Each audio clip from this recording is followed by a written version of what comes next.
नमस्कार, डॉक्टर रजनीश कुमार आप सभी का एक बार फिर से हार्दिक स्वागत करता हूं। आज की वीडियो लेक्चर में हम चर्चा करेंगे यूजीसी नेट यूनिट 10 के अंतर्गत कुछ प्रश्नों को देखेंगे और उस प्रश्नों के बहाने आप सभी का रिवीजन होगा और उन प्रमुख बिंदुओं को आप सभी ध्यान रखेंगे जो कि आगे के एग्जाम के दृष्टिकोण से महत्वपूर्ण होंगे। तो चलते हैं, बात करते हैं पहले प्रश्न के ऊपर। पहला प्रश्न पूछा गया है कि संस्मरण की पुस्तकें हैं। ऑप्शन दिए गए हैं नंगा तलाई का गांव, ऋण जल धन जल, आछे दिन पाछे गए, वे लड़ेंगे हजार साल। नीचे दिए गए विकल्पों में से सही उत्तर का चयन कीजिए और यहाँ पर कूट दिए गए हैं। तो यहाँ पर आपके मन में आना शुरू कर दिया होगा कि आखिर में ये जो चारों ऑप्शन दिए गए हैं इनमें से संस्मरण की पुस्तकें कौन सी हैं। तो जैसा कि आप जानते हैं नंगा तलाई का गांव जो कि विश्वनाथ त्रिपाठी द्वारा लिखा गया संस्मरण है, तो ये यहाँ पर क्या हो गया, ऑप्शन ए यहाँ पर अभी सही हो रहा है। इसके बाद ऋण जल धन जल जो कि फणीश्वरनाथ रेणु का रिपोर्टाज है, काफी फेमस रिपोर्टाज और लगभग सभी महाविद्यालय विश्वविद्यालय के पाठ्यक्रमों में पाया जाता है।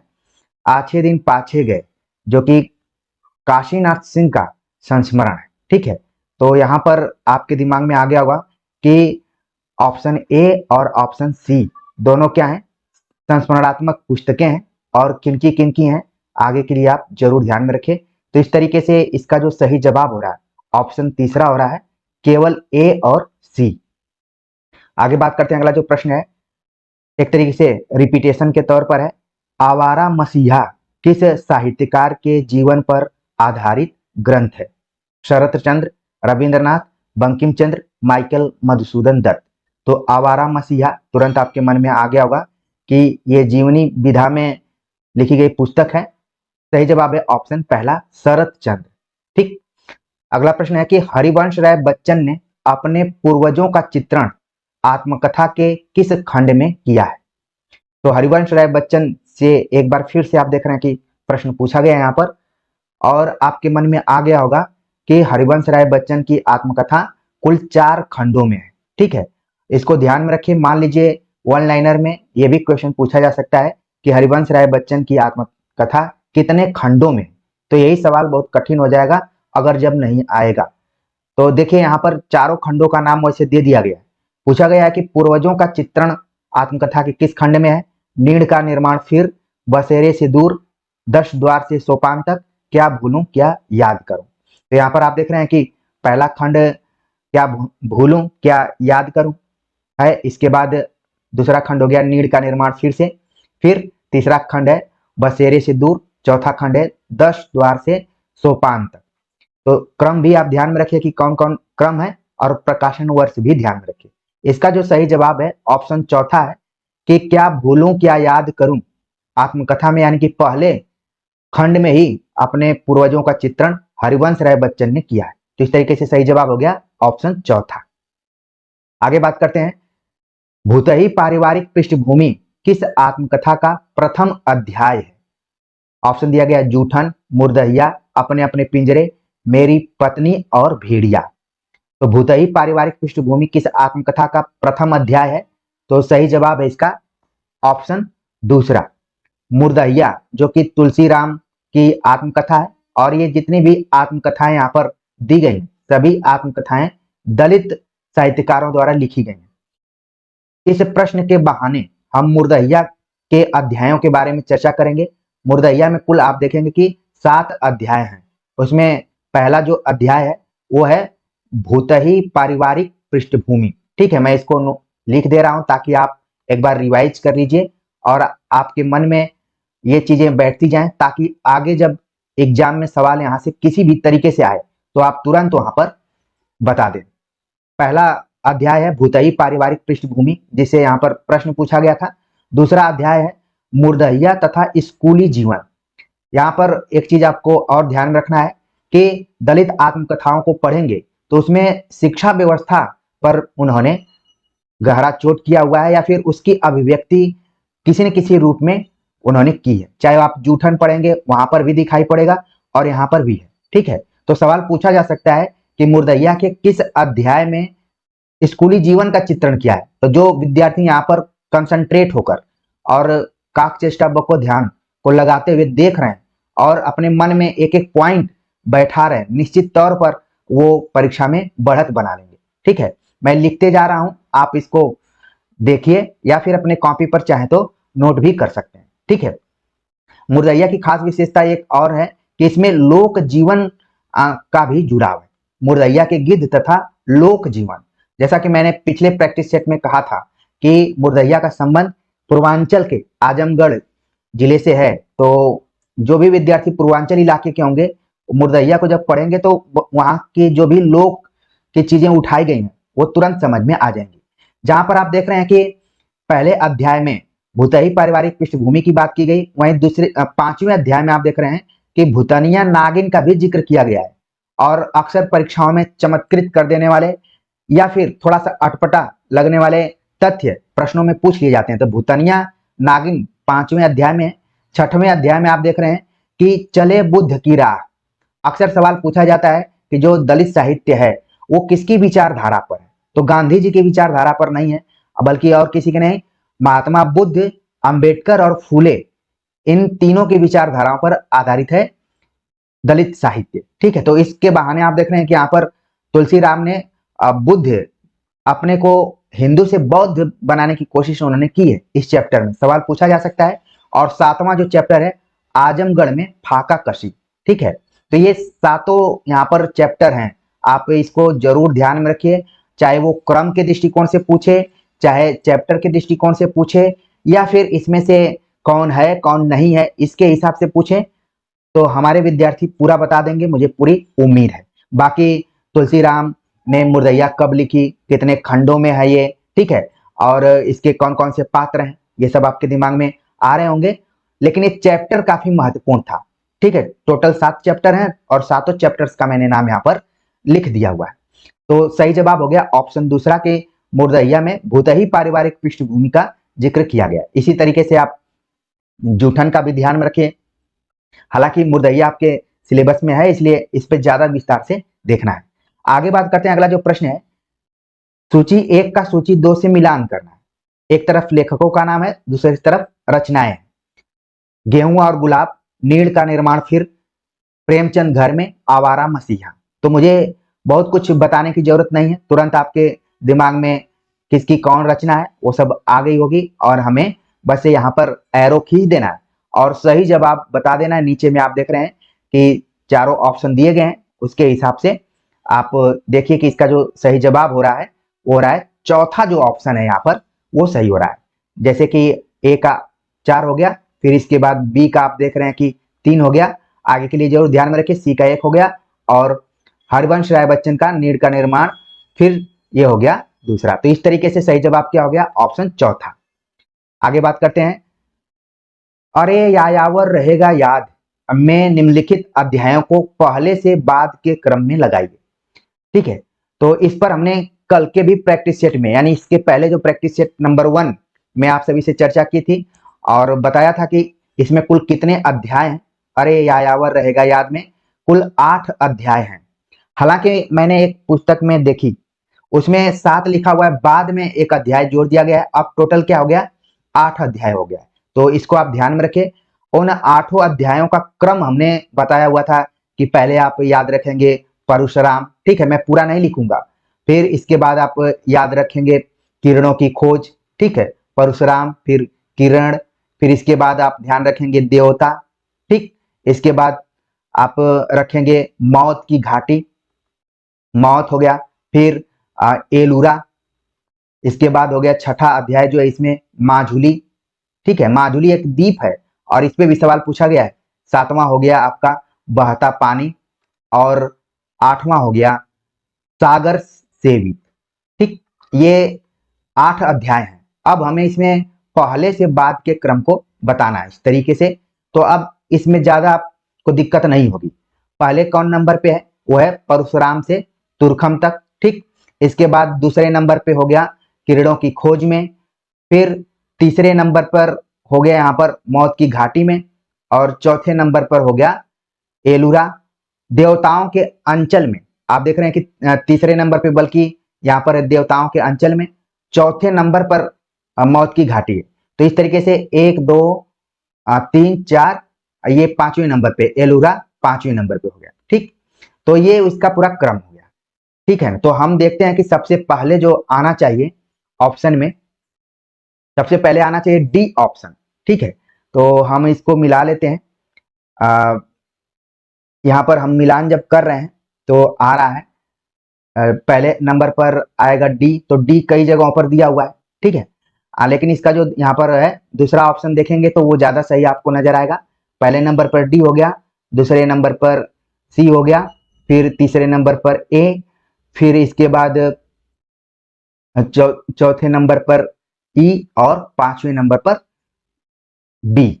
तो इस तरीके से ये नंबर का जो गेम था ये आपके रिवीजन के लिए था। ठीक है ना, तो इस तरीके से सही जवाब क्या हो गया, ऑप्शन दूसरा।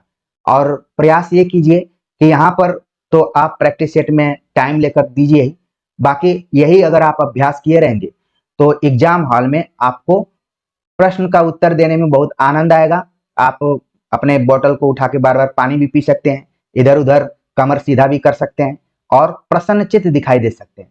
तो यही प्रयास है और हम इसीलिए थोड़ा सा वक्त लेके प्रश्नों को क्लियर करने की कोशिश कर रहे हैं ताकि आपको बार बार कंफ्यूजन ना हो। अगला प्रश्न है कि प्रथम प्रकाशन वर्ष के आधार पर हिंदी की दलित आत्मकथाओं को पहले से बाद के क्रम में लगाइए। ठीक है, तो यहाँ पर आत्मकथाएं दी गई हैं 5। अब उनके प्रकाशन वर्षों के आधार पर हमें बताना है कि आखिरकार कौन रचना सबसे पहले। तो यहाँ पर आप देख रहे हैं कि दोहरा अभिशाप, जिसका प्रकाशन हुआ 1999 के आसपास में। इसके बाद आप देख रहे हैं कि दूसरी जो रचना है वो है झोपड़ी से राजभवन तक, इसका जो प्रकाशन वर्ष हुआ 2000 ईस्वी में। शिकंजे का दर्द 2011 में, पिछले प्रैक्टिस सेट में भी आया। मुर्दहिया 2010 में, और मेरी पत्नी और भेड़िया, ये जो यहाँ पर आप देख रहे हैं ये आया है सन 2009 ईस्वी में। यानी कि ये सभी रचनाएं, वैसे तो आप देखेंगे ये पाठ्यक्रम में लिखा हुआ है कि 2000 ईस्वी तक की रचनाओं को हमें पढ़ना है, लेकिन ये जो स्पेशल आप देख रहे हैं कि यूनिट 10 है उसमें थोड़ा सा 2000 के बाद तक की रचनाएं भी आ रही हैं, क्योंकि मुर्दहिया खुद सन 2000 बाद की है। तो अब हमें क्रम बताना है, तो क्रम के दृष्टिकोण से आप देखें तो थोड़ा सा मैं ऊपर कर देता हूं। यहाँ पर दूसरा ऑप्शन इसका सही जवाब होगा। पहले नंबर पे हो गया दोहरा अभिशाप, जो कि कौशल्या बैसंत्री की रचना, ये भी आप ध्यान में रख लीजिए। ठीक है, और इसके बाद झोपड़ी से राजभवन, माता प्रसाद नाम आपने सुना होगा, उनकी रचना है। ठीक है, और दूसरे नंबर पे हो गया। इसके बाद तीसरे नंबर पे मेरी पत्नी और भेड़िया, जो कि डॉक्टर धर्मवीर की रचना है, ये आपको याद आ गई होगी तीसरे नंबर पे।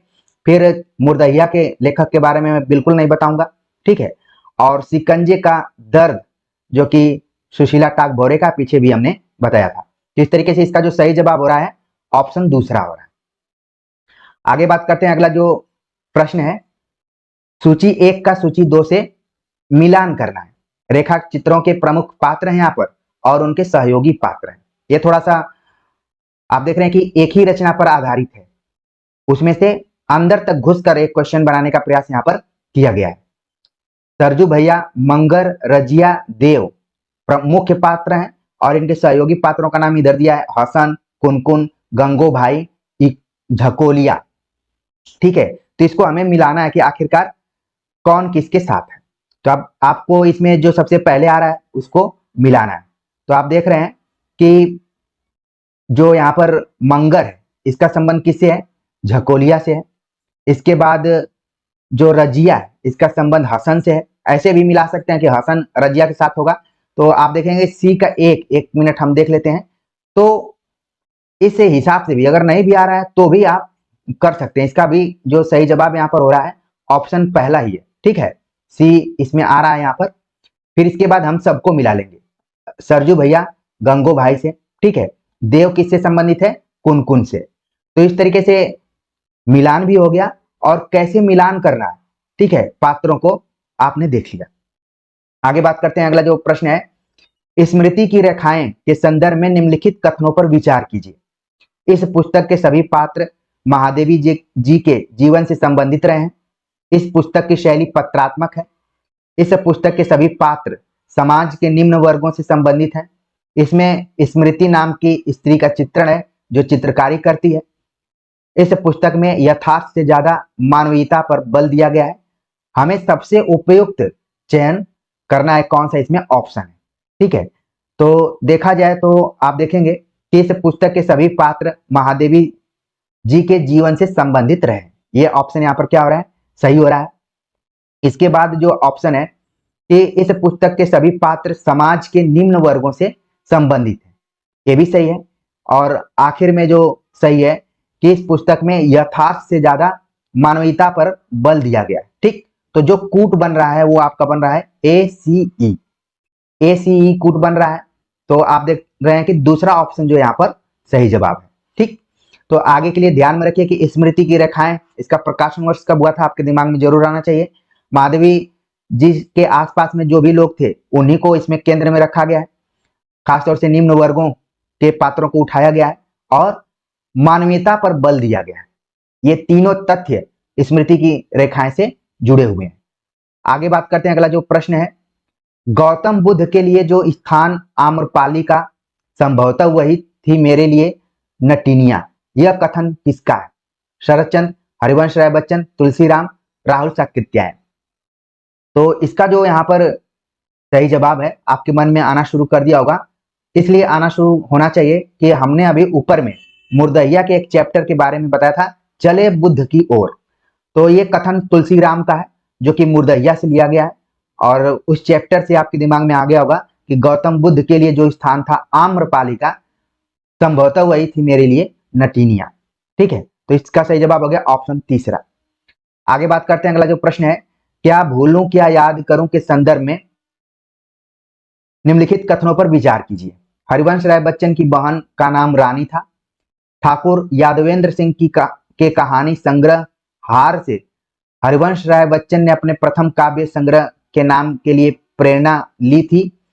पंडित रामनरेश त्रिपाठी को दुलारे दोहावली पर प्रथम देव पुरस्कार मिला था।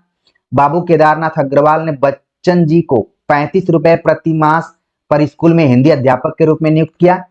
यूनिवर्सिटी में बच्चन जी के सहकक्षियों में अवध बिहारी लाल, प्रकाश चंद्र गुप्त और ब्रजलाल गुप्त थे। प्रश्न बड़ा है, इसलिए थोड़ा सा इस पे आपको ध्यान देकर इसका सही जवाब खोजना है। ठीक है, तो देखते हैं इसमें जो सही है।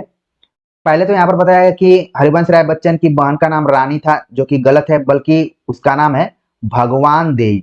ठीक है, तो यहाँ पर ध्यान में रखिए। और बच्चन जी 4 भाई बहन थे, जैसा कि उन्होंने क्या भूलूं क्या याद करूं बताया हुआ है कि बिट्टन है, फिर बच्चन है, फिर शालीग्राम है, फिर भगवान देई।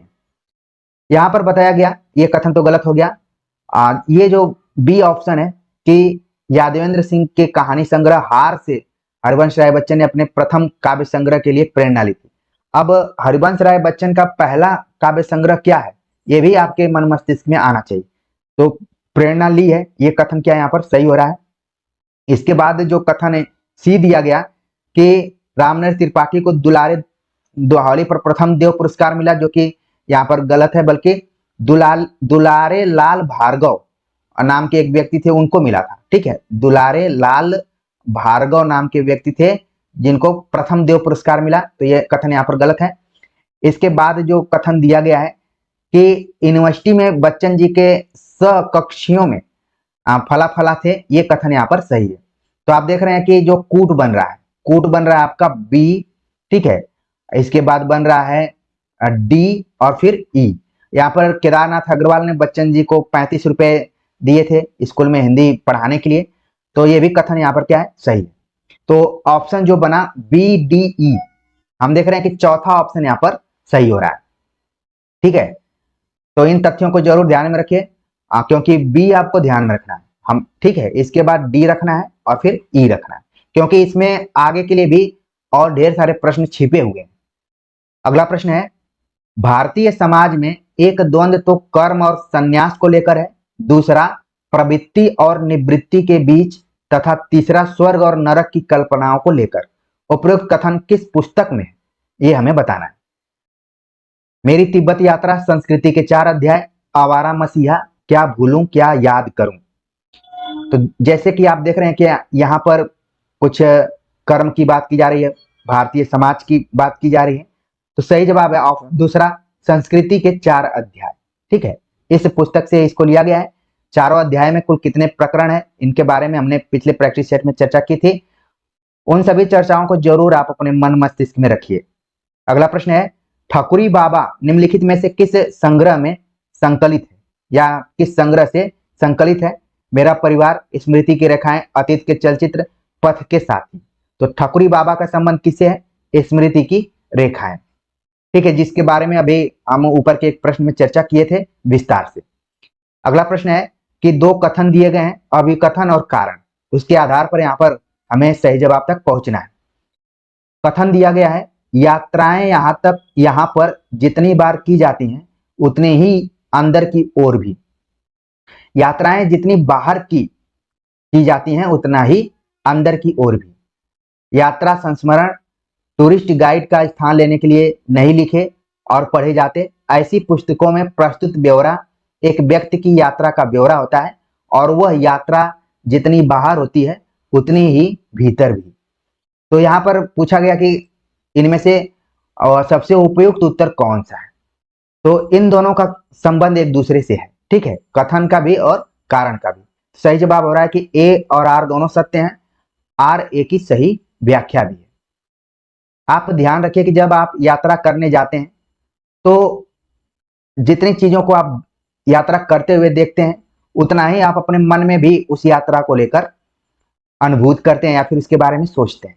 तो बाहर और अंदर दोनों क्या है, यात्रा के दौरान अनुभूतियां देखने को मिलती हैं।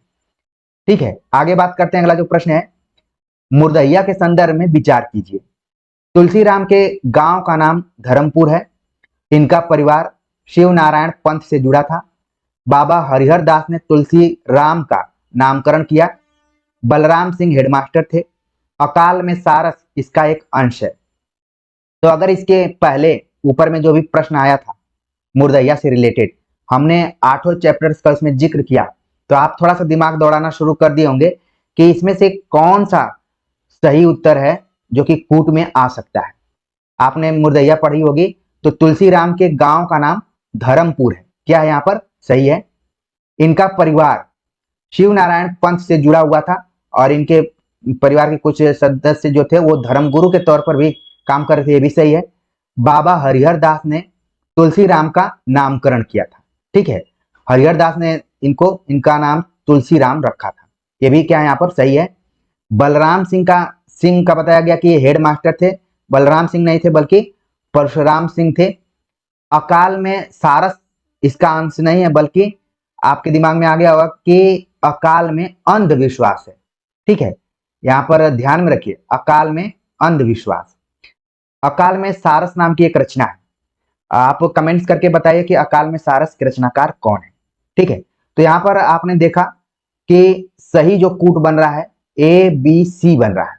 तो जो पहला ऑप्शन है वही यहाँ पर सही जवाब हो रहा है, ए बी सी। अगला प्रश्न है कि आवारा मसीहा के संदर्भ में विचार कीजिए।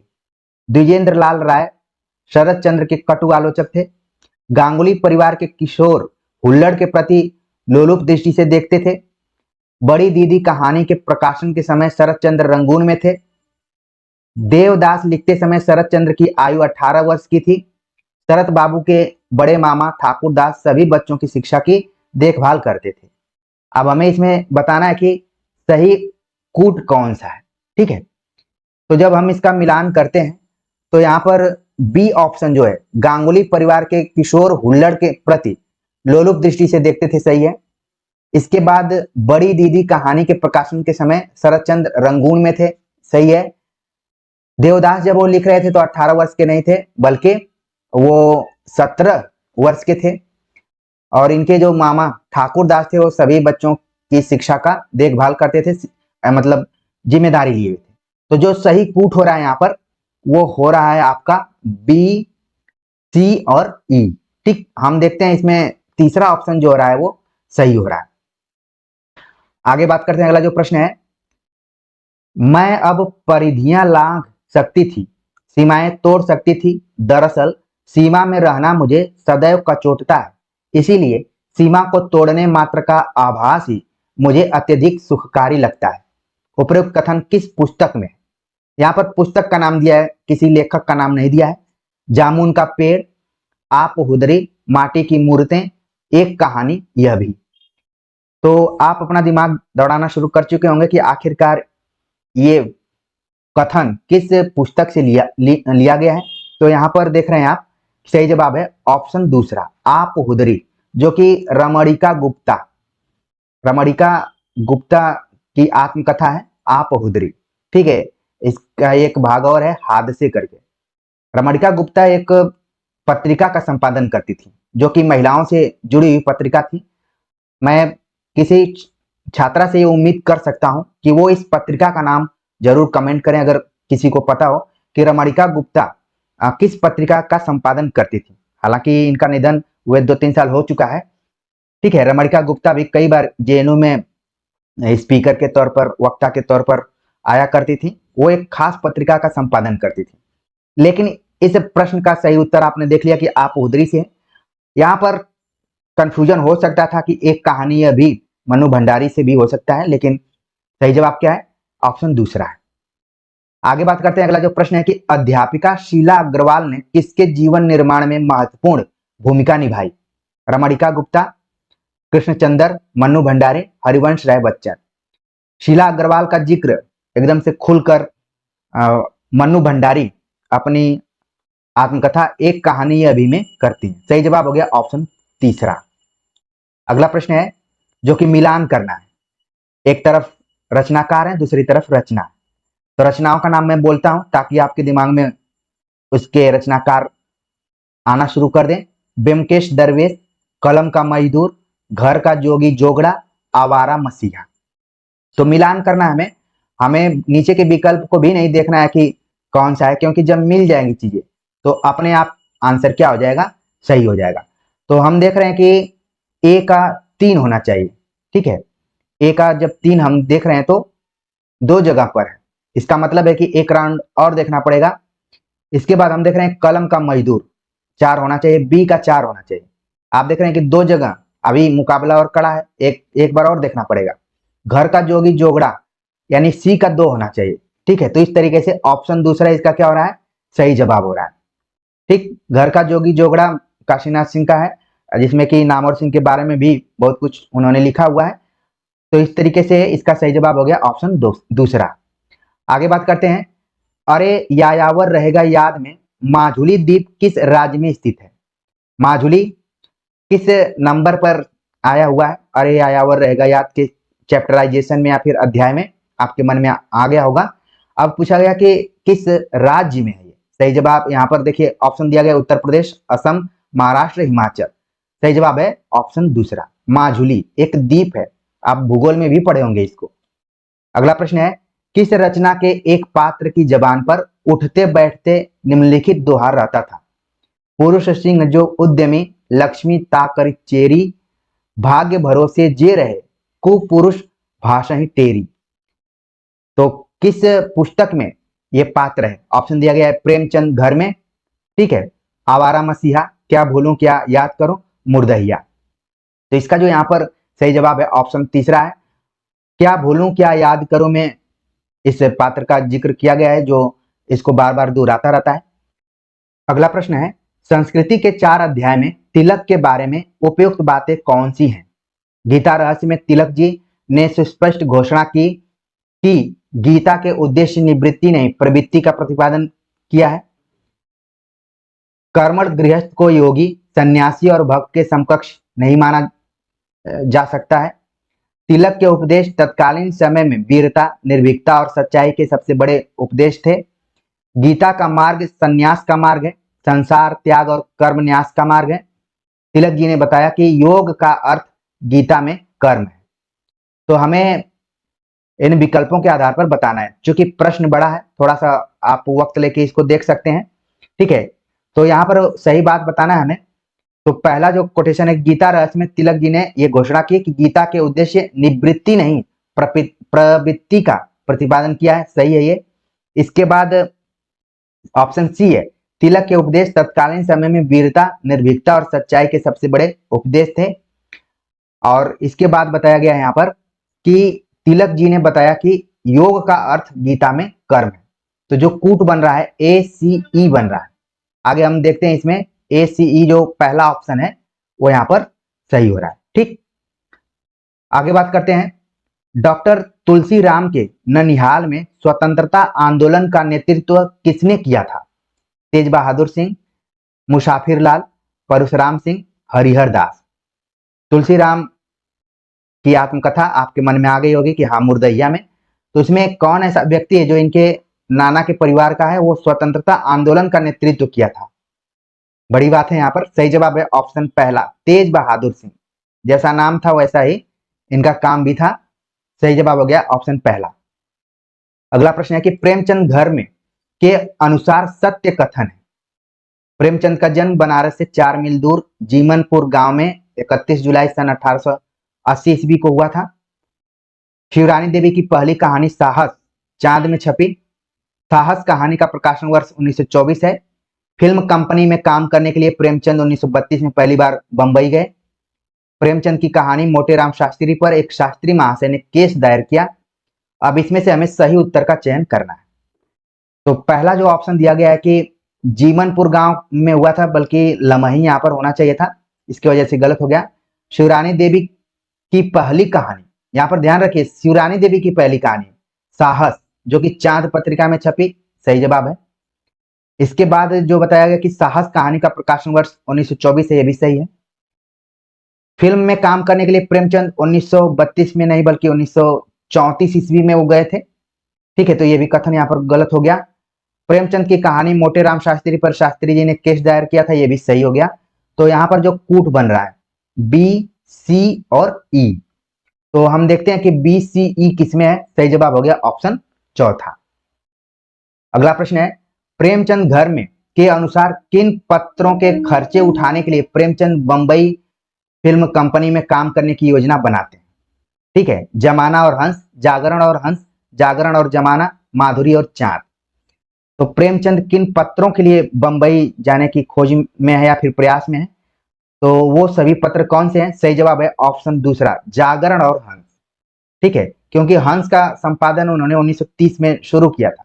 हालांकि जागरण का पहले से भी लोग कर रहे थे, लेकिन हंस को स्थापित करने में प्रेमचंद का बड़ा रोल रहा है। और बार बार वो सोचते थे कि ये पत्र कैसे आगे चलेगा बिना पैसे के, तो इसके लिए वो बंबई जाने के लिए सोच रहे थे और गए भी थे, लेकिन वापस आ गए। उन्होंने एक फिल्म की स्क्रिप्ट भी लिखा, मजदूर फिल्म की। ठीक है, कि निम्नलिखित में से कौन कौन सी रचनाएं भारतीय प्रशासन व्यवस्था पर सटीक व्यंग करती हैं? ऑप्शन दिए गए हैं, भोलाराम का जीव, सिक्का बदल गया, जामुन का पेड़, पिता। नीचे दिए गए विकल्पों में से सही उत्तर चुनिए। तो आप सभी इसे विकल्प और प्रश्न को पढ़ लिए होंगे और अपना दिमाग दौड़ाना शुरू कर दिए होंगे कि आखिरकार कौन सी रचनाएं हैं जो कि भारतीय प्रशासन व्यवस्था पर सटीक व्यंग के तौर पर है। तो इसका सही जवाब आप लोगों के मन में आना शुरू कर दिया होगा। बिल्कुल, इसका सही जवाब है पहला ऑप्शन A और C, यानी कि आप देख रहे हैं भोलाराम का जीव और जामुन का पेड़। ये दोनों रचनाएं हैं जो कि आपके पाठ्यक्रम में भी लगी हुई हैं और भारतीय प्रशासन व्यवस्था पर व्यंग करती हैं। तो पहली जो रचना इसमें भोलाराम का जीव है, जो कि आपके दिमाग में आ गया होगा कि हरिशंकर परसाई, और दूसरी रचना जो है वो कृष्णचंद्र। हमने इस रचना को KBS के दौरान भी पढ़ा था और UGC नेट की तैयारी के दौरान भी हमने शॉर्ट नोट्स में पढ़ा है।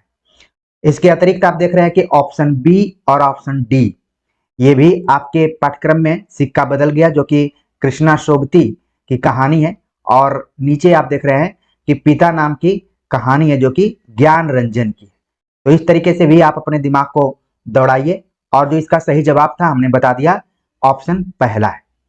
आगे बात करते हैं, पूछा गया कि आवारा मसीहा किस साहित्यकार की औपन्यासिक जीवनी है? शरत चंद्र, रविन्द्रनाथ टैगोर, बंकिम चंद्र, बिमल मित्र। तो आवारा मसीहा किस साहित्यकार की औपन्यासिक जीवनी है? तो इसका जो सही जवाब है पहला ऑप्शन है शरत चंद्र। तो शरत चंद्र के जीवन पर आधारित है आवारा मसीहा, लेकिन इसके लेखक कौन है? इसके लेखक हैं विष्णु प्रभाकर। ठीक है, तो आप ये ध्यान में रखिए कि कब ये रचना आई हुई थी और विष्णु प्रभाकर ने इसको लिखने तक कितना समय लिया हुआ था। ये भी कई बार परीक्षाओं में सवाल पूछ लिया जाता है। तो जो भी विद्यार्थी यहाँ पर हैं वो कमेंट्स कर जरूर बताएंगे कि विष्णु प्रभाकर ने आवारा मसीहा लिखने में कुल कितने वर्ष लिए थे। ठीक है, आगे बात करते हैं। अगला जो प्रश्न है, निम्नलिखित में से हिंदी के यात्रा वृत्तांत हैं। ऑप्शन दिया गया है, याद हो कि न याद हो, अरे यायावर रहेगा याद, आखिरी चट्टान तक, जिनकी याद हमेशा रहेगी। निम्नलिखित में से सही विकल्प चुनिए। तो आपका दिमाग दौड़ना शुरू कर दिया होगा कि आखिरकार इन सभी विकल्पों में यात्रा वृत्तांत के तौर पर कौन सी रचनाएं हैं। तो सही जवाब है इसका, आप लोगों के मन में जरूर आ रहा होगा। इसका जो यहाँ पर सही जवाब है ऑप्शन चौथा है, बी और सी।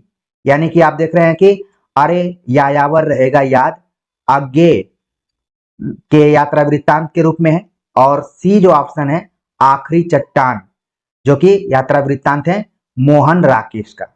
अब इसका प्रकाशन वर्ष क्या रहा है, ये सभी चीजें आपके मन में जरूर आनी चाहिए। नहीं आ रही हैं तो एक बार आप रिवाइज कीजिए।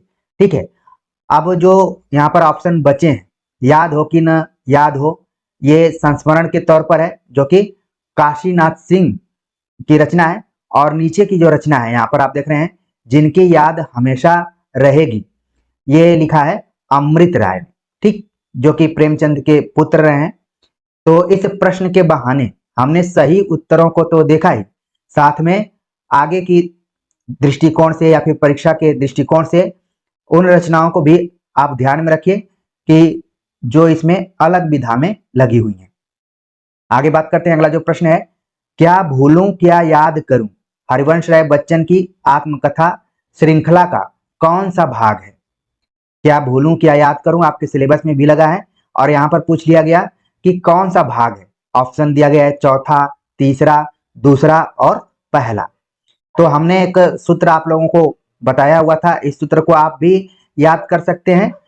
ठीक है, या फिर आप अगर कोई और सूत्र बनाए हो तो इसके हिसाब से हरिवंश राय बच्चन की जो भी आत्मकथा है वो 4 खंडों में बटी हुई है, जिसमें कि क्या भूलूं क्या याद करूं पहला खंड है, जिसका प्रकाशन हुआ था सन 1969 ईस्वी में। और जो दूसरा यहाँ पर है वो है नीड़ का निर्माण फिर से, जिसका प्रकाशन हुआ सन 1970 ईस्वी में। और यहाँ पर है बसेरे से दूर, जिसका प्रकाशन हुआ था 1977 ईस्वी में। और 10 द्वार से सोपान, इसका जो प्रकाशन वर्ष हुआ 1985 ईस्वी। तो अभी तो यहाँ पर आप देख रहे हैं कि हरिवंश राय बच्चन की आत्मकथा का एक खंड यहाँ पर पूछा गया है, लेकिन हो सकता है कि आगे की परीक्षा में आप देखेंगे कि पूरे खंडों को लिखते हुए आपको पूछ लिया जाए कि कौन सा कूट इसमें पहले से बाद के क्रम में है। इस समय नए ट्रेंड पर इस तरीके से सवाल पूछा जा रहा है। तो इसका सही जवाब हो गया ऑप्शन चौथा। और बाकी इस प्रश्न के बहाने हरिवंश राय बच्चन की इस आत्मकथा के बारे में हमने बेसिक तौर पर बातचीत कर ली। आगे बात करते हैं। अगला जो प्रश्न है यहाँ पर पूछा जा रहा है कि निम्नलिखित दलित आत्मकथाओं को प्रकाशन वर्ष की दृष्टि से सही अनुक्रम में व्यवस्थित कीजिए। जूठन, शिकंजे का दर्द, मुर्दहिया, अपने अपने पिंजरे। तो ये सभी आत्मकथाएं कैसी हैं? दलित आत्मकथाएं हैं। तो आपके मन में आना शुरू कर दिया होगा कि जूठन जो दलित आत्मकथा है वो किसकी है? ओम प्रकाश वाल्मीकि की है। इसका जो प्रकाशन वर्ष हुआ था 1997 ईस्वी में, और इसकी भूमिका लिखा था राजेंद्र यादव ने। इस चीज को भी आप ध्यान में रखिए, मे भी आगे के एग्जाम में आपको दिखाई पड़ सकता है। शिकंजे का दर्द जो कि सुशीला टाक भौरे की रचना है, और इसका जो प्रकाशन वर्ष हुआ 2011 ईस्वी में। मुर्दहिया जाना माना नाम तुलसीराम, जिनका कि संबंध आप जानते हैं कि जेएनयू से भी रहा, रशियन डिपार्टमेंट में ये प्रोफेसर के तौर पर थे। और संयोग से तुलसीराम का घर और हमारा घर लगभग 20 से 25 किलोमीटर के आसपास के रेंज में है। और जो भी मुर्दहिया की भाषा शैली है वो हम ही लोगों के, यानी कि आप देखेंगे कि गाजीपुर आजमगढ़ की जो भी भाषा शैली है या फिर लोक में चीजें मौजूद हैं, तुलसीराम ने इस पूरी आत्मकथा में रखा हुआ है। इसका जो प्रकाशन वर्ष है आपको याद आ गया होगा, सन 2010 ईस्वी। हालांकि इसका एक दूसरा खंड भी आया हुआ है जिसका नाम अलग है। अब क्या है वो आपके दिमाग में छपना चाहिए, नहीं तो आप इधर उधर खोजेंगे तो मुश्किल हो जाएगा। वो भी म से ही है। अगला यहाँ पर अगली दलित कथा जो दी गई है, अपने अपने पिंजरे। अपने अपने पिंजरे का जो प्रकाशन वर्ष हुआ था, प्रकाशन हुआ 1996 ईस्वी में, और इसके जो आत्मकथाकार हैं उनका नाम है मोहनदास नैमिषारण्य। तो आप देख रहे हैं कि इस प्रश्न के माध्यम से हमने लगभग हिंदी दलित आत्मकथाओं में जो भी फेमस आत्मकथाएं रही हैं उनके बारे में बात कर ली।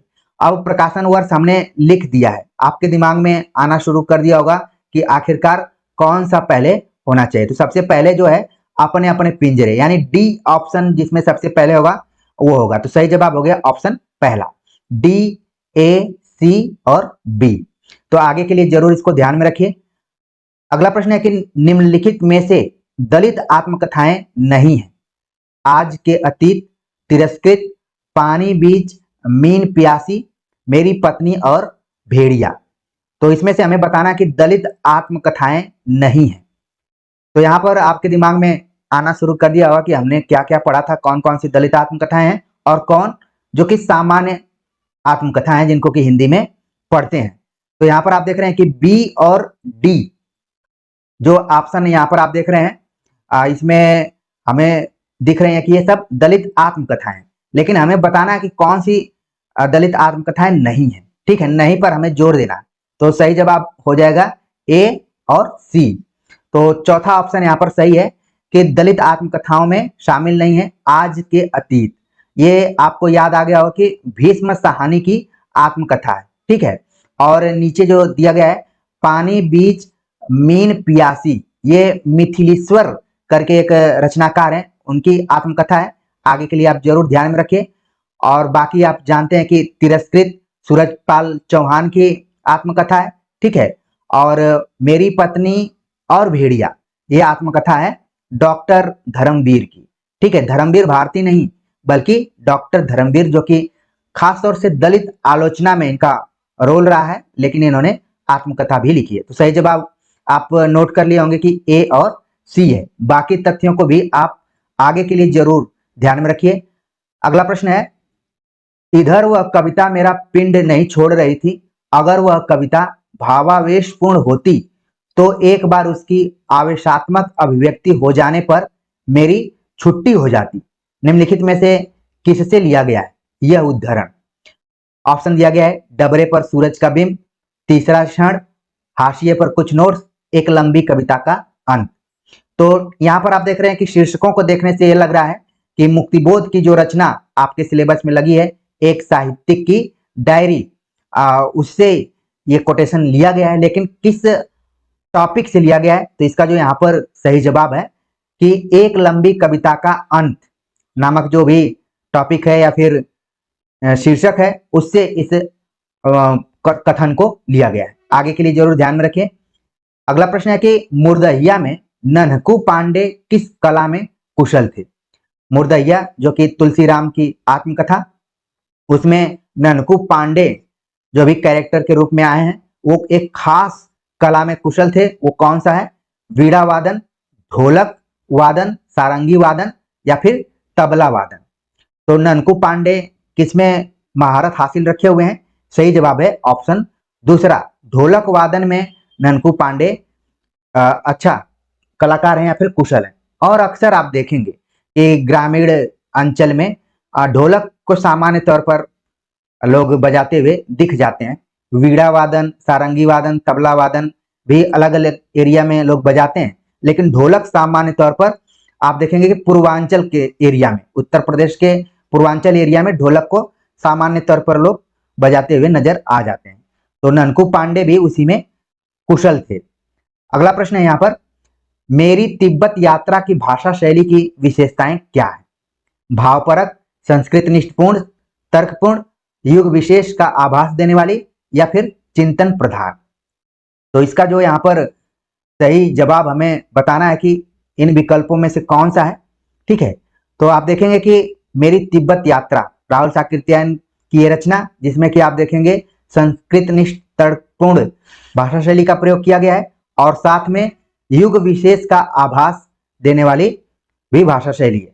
तो इस तरीके से इसका जो यहाँ पर कूट बन रहा है, आप देख रहे हैं कि बी और सी बन रहा है। सही जवाब हो गया ऑप्शन पहला, बी और सी। आगे बात करते हैं, अगला जो प्रश्न है, क्या भूलूं क्या याद करूं के प्रारंभ में उत्तर प्रदेश के बस्ती जिले के किस गांव का उल्लेख है? ललितपुर, लोहितपुर, अमोढ़ा, जमोड़ा। तो फिर से आ गया हरिवंश राय बच्चन की आत्मकथा से यह प्रश्न और पूछा गया कि उत्तर प्रदेश के बस्ती जिले के किस गांव का जिक्र किया गया इसमें। तो सही जवाब आपके मन में जरूर आ रहा होगा, सही जवाब है ऑप्शन तीसरा, अमोढ़ा गांव जो है उत्तर प्रदेश के बस्ती जिले में पड़ता है और वहां जो क्या भूलूं क्या याद करूं आत्मकथा है बच्चन जी की, उसमें इसका जिक्र हुआ है। आगे बात करते हैं, अगला जो प्रश्न है, अरे यायावर रहेगा याद में सम्मिलित है माँ-झूली, धरती का धनी, 20वीं सदी का बाणभट्ट, बहता पानी, निर्मल। ठीक है, तो हमें इसमें बताना है कि आखिरकार कौन सा इसमें टॉपिक है जो कि सम्मिलित है। नीचे सही उत्तर दिए गए हैं। उसके पहले मैं उत्तरों पर बात करूं, इस प्रश्न के बहाने हम अरे यायावर रहेगा याद में कुल कितने टॉपिक हैं उनके ऊपर बात कर लेते हैं। कुल 8 टॉपिक हैं, इस चीज को आप ध्यान में रखिए। हालांकि हमने शॉर्ट नोट्स जो प्रोवाइड करवाया है यूनिट 10 के अंतर्गत विद्यार्थियों ने देखा होगा, तो उसमें गलती से हमने 7 बताया हुआ है क्योंकि 7 ही टाइप किया था। और जैसा कि आप जानते हैं कि जब लेक्चर तैयार होता है तो इतने तथ्य होते हैं कि ध्यान भी नहीं जाता है कि ये यहाँ पर एक आध कोई मिस्टेक हुआ है।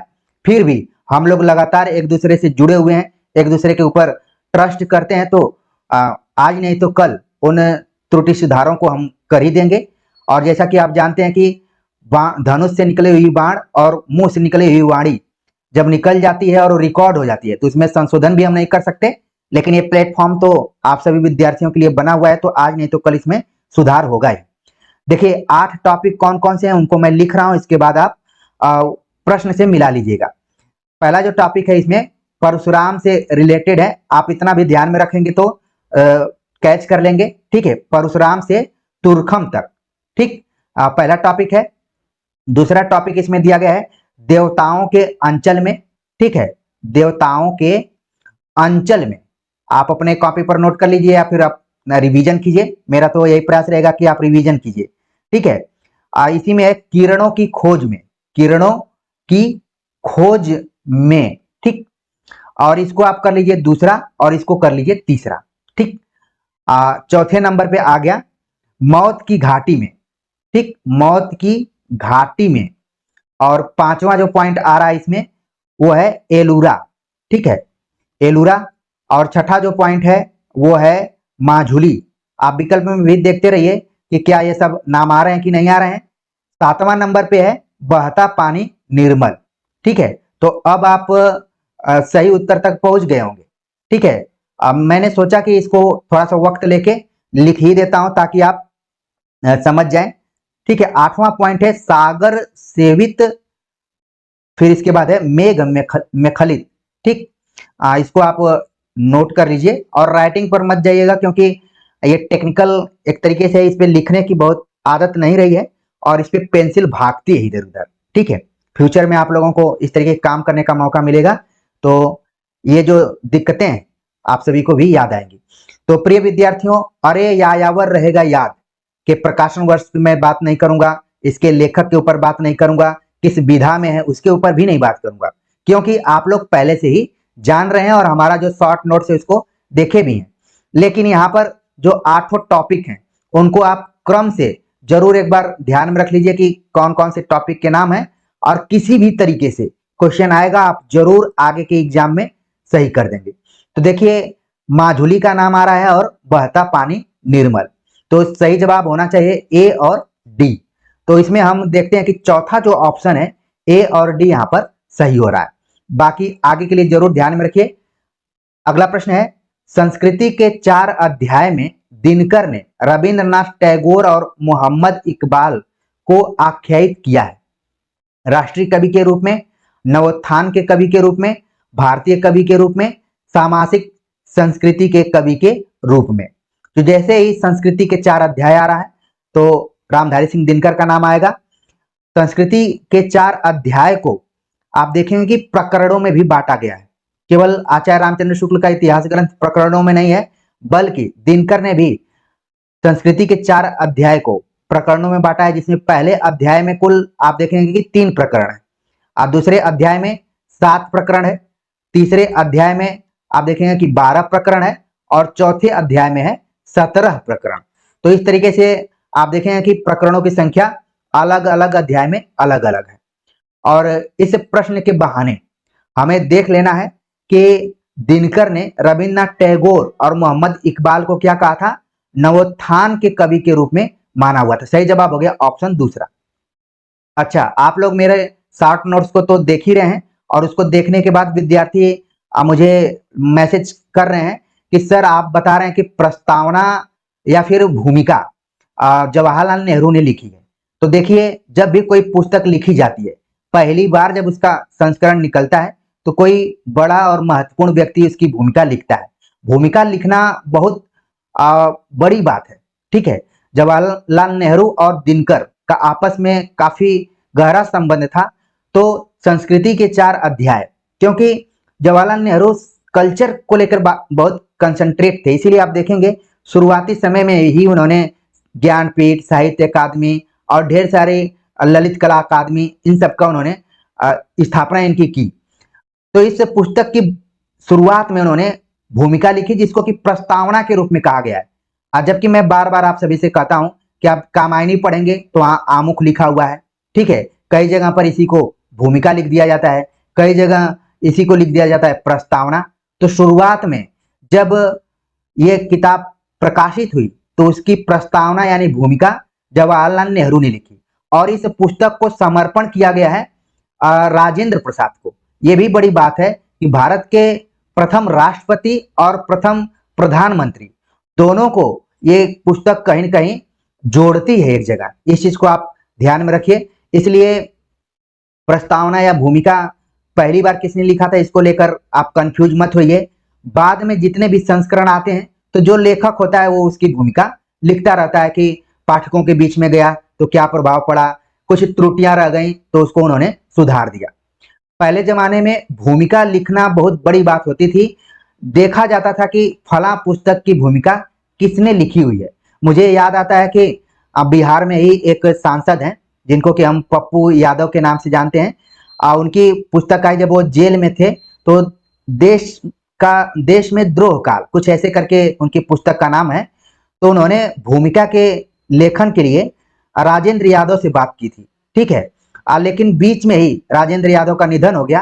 तो उन्होंने अपने सहयोगियों से पूछा कि इस समय वर्तमान में हिंदी जगत में सबसे बड़ा साहित्यकार कौन है जो कि भूमिका लिखेगा तो हमारी किताब का वजन बढ़ेगा। तो उन्होंने लोगों ने बताया कि नामवर सिंह है। तो मुझे याद आता है कि जब इस पुस्तक का लोकार्पण हुआ था तो संयोग से मैं भी दिल्ली में था, और हम लोग जेएनयू के विद्यार्थी थे। वहाँ एक बस आई हुई थी और जेएनयू के विद्यार्थियों को लेकर हिंदी भवन एक जगह है दिल्ली में, वहां पर इस किताब का लोकार्पण किया गया था और नामवर सिंह भी आए थे। ध्यान रखिए कि जिस पप्पू यादव की मैं बात कर रहा हूं उनकी विचारधारा और नामवर सिंह की विचारधारा में जमीन आसमान का अंतर है, लेकिन फिर भी नामवर सिंह गए। अब क्यों गए ये प्रश्न रहा लोगों के दिमाग में, ये उस समय प्रश्न के तौर पर आ रहा था। कहने का मतलब ये है कि अच्छी किताबों की लोग भूमिका देखते हैं कि किसने लिखी है। आप ढेर सारी किताबें खरीदते हैं, देखते होंगे। तो देखिए, भूमिका लेखन को लेकर जब बात आई तो हमको पुरानी बात याद आ गई, हमने बता दिया।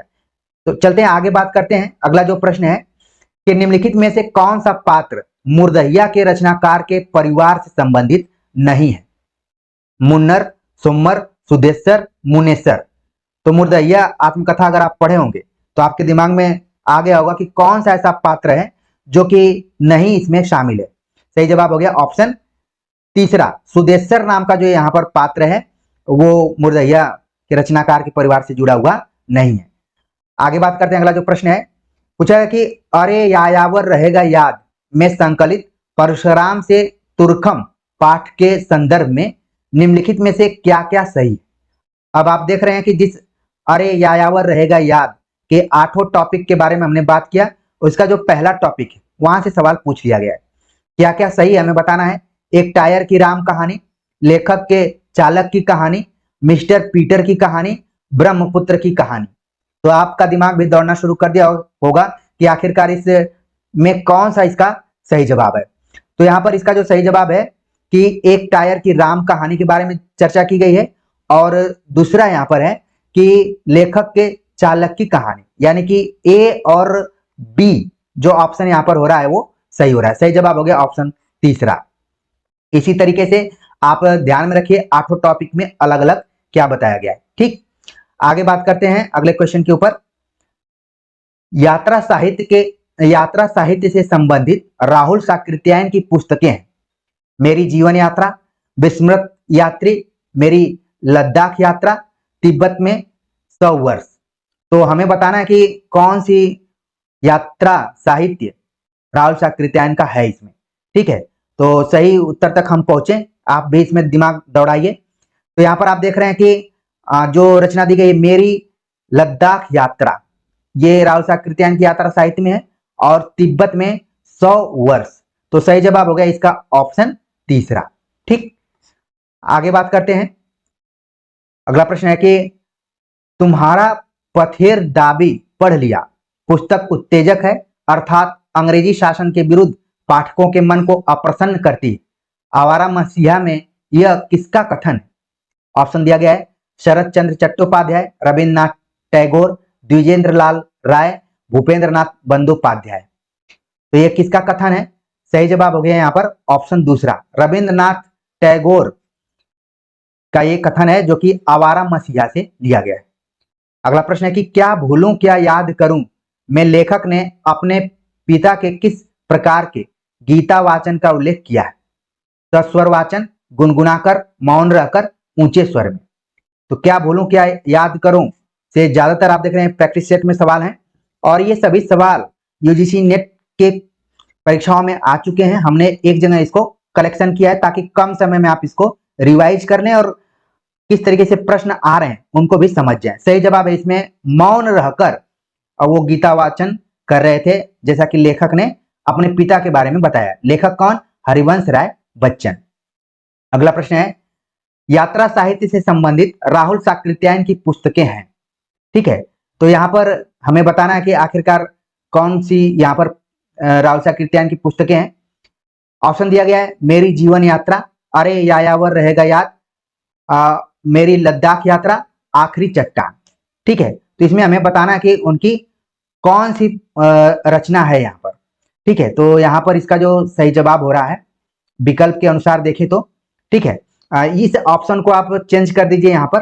ठीक है, तिब्बत यात्रा से जोड़कर जो भी है, तिब्बत में जो भी 100 वर्ष है या फिर 25 वर्ष, एक बार मैं ऊपर देख लेता हूँ, यहाँ पर चेंज कर दीजिए क्योंकि ये थोड़ा सा यहाँ पर विकल्प बनाने में हो गया। ठीक है, तिब्बत में 100 वर्ष, तो अब इसके हिसाब से हमें बताना है। खैर आप देखेंगे कि अरे यायावर रहेगा याद इनकी नहीं है, आखिरी चट्टान इनका नहीं है, तो बी और डी तो ऑप्शन कहीं से होगा ही नहीं। ठीक है, इसका सही जवाब होगा ऑप्शन पहला, ए और सी। ठीक है, आगे बात करते हैं। अगला जो प्रश्न है, मैं चाहता हूं कि साहित्य संबंधी धारणाएं वास्तविक साहित्य में विश्लेषण के आधार पर बनाई जाएं। ये पंक्तियां एक साहित्यिक की डायरी के किस प्रकरण से ली गई? एक लंबी कविता का अंत, कलाकार की व्यक्तिगत ईमानदारी, तीसरा क्षण, एक मित्र की पत्नी का प्रश्न चिन्ह। तो ये सभी टॉपिक जो हैं एक साहित्यिक की डायरी से जुड़े हुए हैं, और इसका जो सही जवाब है यहाँ पर ऑप्शन तीसरा है, मतलब कि तीसरा क्षण। और कई बार तो सीधे सीधे पूछ लिया जाता है कि कला के 3 क्षणों के बारे में किसने चर्चा की है, तो तुरंत आपको बताना है कि मुक्तिबोध ने। अगला प्रश्न है कि आवारा मसीहा में शरत चंद्र का जन्म स्थान कहां दर्शाया गया है? देवानंदपुर, भागलपुर, बसंतपुर, कृष्णपुर। तो इसका जो यहाँ पर सही जवाब है कि शरत चंद्र का जन्म देवानंदपुर में हुआ था, और इनके नानी का जो घर था वो भागलपुर था। तो ये दोनों ऑप्शन में आप देख रहे हैं कि दोनों का महत्व है। देवानंदपुर में शरत चंद्र का जन्म हुआ, लेकिन इनके नानी का घर कहाँ था? भागलपुर में। अगला प्रश्न है, कोटेशन एक दिया गया है कि जैसन कहत बाड़ा जोगी वैसन बढ़त बाड़े रोगी, बड़ ससतिया सहबा राम। तो उपयुक्त पद किस आत्मकथा से उद्धृत है? तो इसकी जो भाषा शैली है, जितने भी बच्चे यहाँ पर पूर्वांचल से जुड़े होंगे, खासतौर से आजमगढ़, गाजीपुर, मऊ या फिर बनारस में कलूं, तो इसी तरीके से बाड़ा, बाड़े, इस तरीके से जैसन, वैसन, कैसन, इस तरीके से शब्दों का प्रयोग किया जाता है। सही जवाब हो गया ऑप्शन पहला, मूर्धन्य से ये अंश उद्धृत किया गया है। जबकि आप देख रहे हैं कि तिरस्कृत, हादसे, आप खुदरी भी विकल्प में दिए गए थे। सही जवाब हो गया ऑप्शन पहला। आगे बात करते हैं, अगला जो प्रश्न है, सूची 1 का सूची 2 से मिलान करना है। एक तरफ रचनाकार है, दूसरी तरफ रचना है। तो हरिशंकर परसाई, हरिवंश राय बच्चन, रामधारी सिंह दिनकर, रमणिका गुप्ता, ये नाम है रचनाकारों के। रचनाओं में क्या भूलूं क्या याद करूं, संस्कृति के 4 अध्याय, हादसे, ठीक है, और भोला राम का जीव। तो इस तरीके से हम इसको मिला रहे हैं। तो यहाँ पर आप देख रहे हैं कि कौन कौन से रचनाकार हैं। तो इसका जो सही कूट है वो है ऑप्शन तीसरा, ठीक है। एक तरीके से आप मिला लीजिए, IV यानी कि चौथा नंबर जो है ए में आ रहा है, ठीक। आगे बात करते हैं, अगला जो प्रश्न है कि अरे यायावर रहेगा याद किस विधा की रचना है। आप देख रहे हैं कि इसमें कुछ बड़े प्रश्न हैं, कुछ छोटे प्रश्न हैं, लेकिन सबकी कीमत क्या है, 2 नंबर के बराबर है। तो अरे यायावर रहेगा याद किस तरीके की रचना है? ऑप्शन दिया गया है यात्रा साहित्य, आत्मकथा, रिपोर्टाज या फिर संस्मरण। तो इसका जो सही जवाब है, आप लोगों ने तुरंत अपने दिमाग में ला दिया होगा कि हमने तो यात्रा साहित्य के बारे में पढ़ा और इसी प्रैक्टिस सेट में भी हमने बताया हुआ है। अगर कोई इस शब्द को लेकर कंफ्यूज हो जाएगा, जो पहली बार इस एग्जाम में बैठ रहे होंगे या फिर जिनकी तैयारी ठीक से नहीं होगी, कंफ्यूजन होगा उनके दिमाग में अभी रचनाओं को लेकर, विधाओं को लेकर, तो वो यहाँ पर कंफ्यूज हो सकते हैं। लेकिन सही जवाब क्या हो गया? यात्रा साहित्य, जिसको कि हम यात्रा वृत्तांत भी कहते हैं। अगला प्रश्न है, एक कहानी यह भी के परिप्रेक्ष्य में सही तथ्य है। स्त्री पुरुष समानता की अभिव्यक्ति, भोगे हुए यथार्थ का मार्मिक चित्रण, पुरुष वर्चस्ववाद को चुनौती, स्त्री की पक्षधरता का निषेध। नीचे दिए गए विकल्पों में से हमें सही उत्तर का चयन करना है कि एक कहानी यह भी, ये किसकी रचना है और किस विधा में है। ये आपके दिमाग में आना शुरू कर दिया होगा, ठीक है। और हमें बताना है कि सही बात कौन सी है इसमें। तो आप देख रहे हैं कि इसका जो यहाँ पर सही जवाब हो रहा है कि भोगे हुए यथार्थ का मार्मिक चित्रण किया गया है और पुरुष वर्चस्ववाद को चुनौती दी गई, यानी कि बी और सी जो यहाँ पर ऑप्शन है वो सही हो रहा है। आगे बात करते हैं कि संस्कृति के 4 अध्याय के प्रथम अध्याय में किन विषयों पर चर्चा की गई है। जैसा कि मैंने बताया कि प्रथम अध्याय कुल 3 प्रकरणों में है। पूछा गया कि उनमें किस विषय पर चर्चा की गई। ऑप्शन दिया गया है आर्य द्रविड़ संबंध, भक्ति की प्राचीनता, हिंदू संस्कृति की पाचन शक्ति, प्राचीन भारत और बाह्य विश्व। नीचे दिए गए विकल्पों में से हमें बताना है कि आखिरकार इसमें से कौन शामिल है, ठीक है। आप अपना दिमाग दौड़ाइए, क्योंकि इसमें 3 प्रकरण हैं और उन 3 प्रकरणों के अलग अलग शीर्षक हैं। तो मैं चाहूंगा कि आपको इसके बारे में अब बता दूं। किताब मेरे पास यहाँ पर मौजूद है, उसमें से मैं थोड़ा सा खोल के देख लेता हूं, ठीक है।